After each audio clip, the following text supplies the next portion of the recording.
Zee 24 तास एक पाऊल पुढे। नमस्कार, मी अमोल जोशी। रोखोक मध्ये आपलं स्वागत। आज संपूर्ण दिवसभर संपूर्ण महाराष्ट्राने पाहिलेलं चित्र ते म्हणजे ठाण्यात झालेला राडा।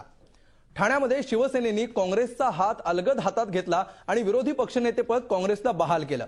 त्यानंतर आज दिवसभर कशा प्रकारे राडा झाला, राजकीय सुंदोपसुंदी झाली, हे संपूर्ण महाराष्ट्रानं बघितलं। आणि महाराष्ट्राला प्रश्न पडला की हा राजकीय राडा कशासाठी? सगळेच राजकीय पक्ष काय साध्य करू पाहतायत? धर्मनिरपेक्षतावादी पक्ष निवडणुकीच्या आधी मोडण्यासाठी, निवडणुकीच्या आधी घोषणा करण्यासाठी आणि प्रचार करण्यासाठीच केवळ हे शब्द उरलेले आहेत का? आणि एकूणच आपल्याकडची राजकीय संस्कृतीच आता लोप पावत चालली आहे का? असे अनेक प्रश्न निर्माण झालेत। याच विषयावर आज आपण चर्चा करणार आहोत महासभेत महाराडा याच्या खास कार्यक्रमात।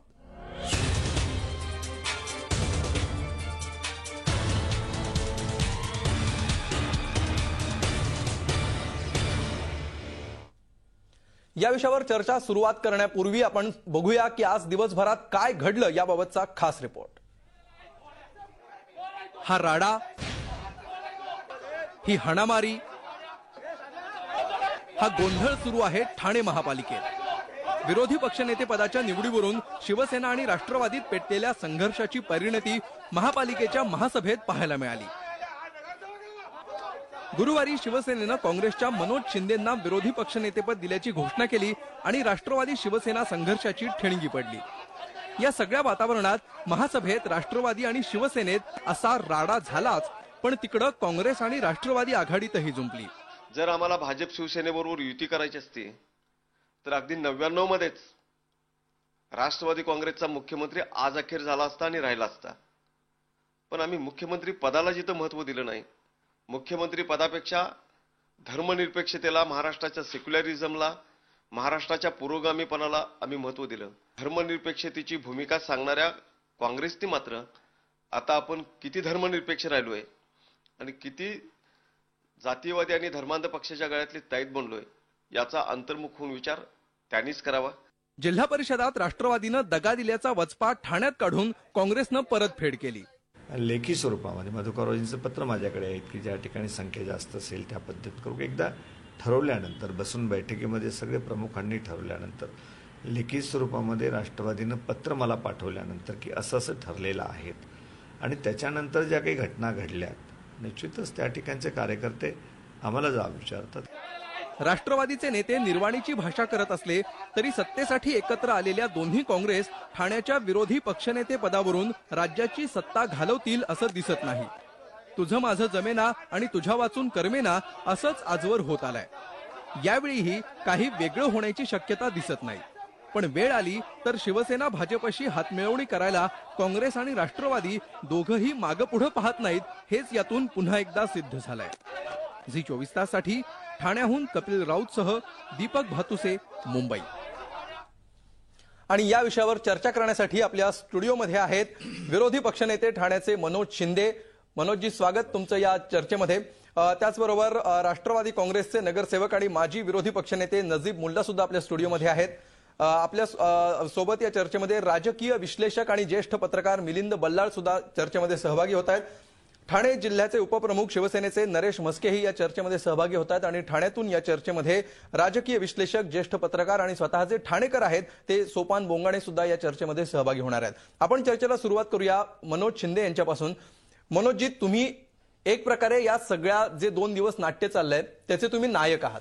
तुम्हाला हे पद मिळालं आणि त्यानंतर ह्या सगळ्या नाट्याला सुरुवात झालेली होती। तुम्हाला काय वाटतंय की तुम्ही जरी यातले नायक असला तरी संपूर्ण राजकारण आणि राजकीय पक्ष सर्वसामान्य लोकांच्या दृष्टीने खलनायक ठरलेत की नाही?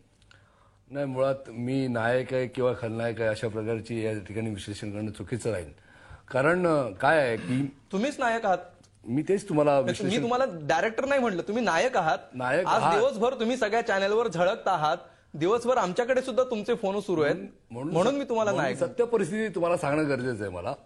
विषय असा आहे की खऱ्या अर्थाने या संपूर्ण ठाण्यामध्ये जो राजकीय भूकंप झालाय आणि तो महाराष्ट्रभर त्याचं ते केंद्रबिंदू झाले ठाणं आणि त्याच्यामुळे ह्या आपण पाहिलं असेल या संपूर्ण प्रक्रियेमध्ये मग मनसेने शिवसेनेला मदत केली, महापौर बसवला, ज्या शिवसेनेबरोबर कधी न बसण्याच्या वार्ता करणाऱ्या, दुसऱ्या दिवशी त्यांनी परत आघाडीला मदत केली आणि हा अशा प्रकारचा जो गोंधळ चालला आहे राजकीय, त्याच्यामध्ये काँग्रेस हा जो पक्ष आहे तो राष्ट्रीय पक्ष आहे, मोठा पक्ष आहे, तो त्याला इतिहासाचा वारसा आहे.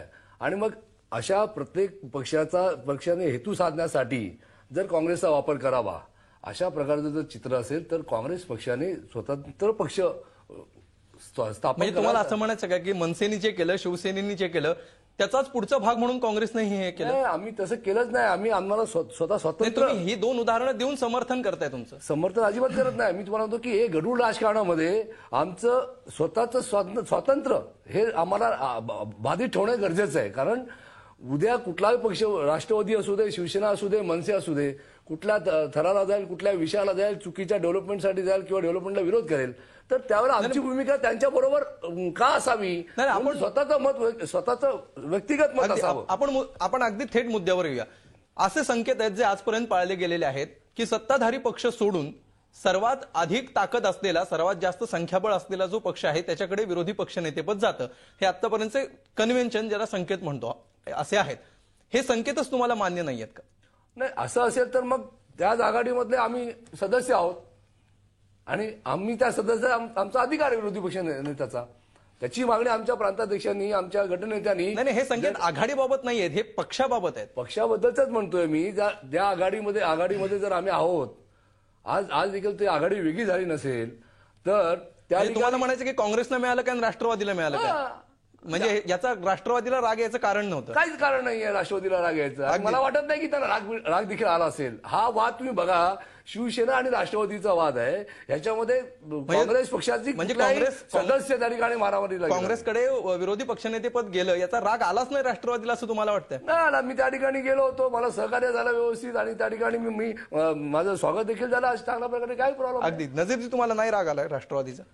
पहिले सर्वप्रथम म्हणजे अमोल असं आहे की विरोधी पक्षनेता झी 24 तास, एक पाऊल पुढे.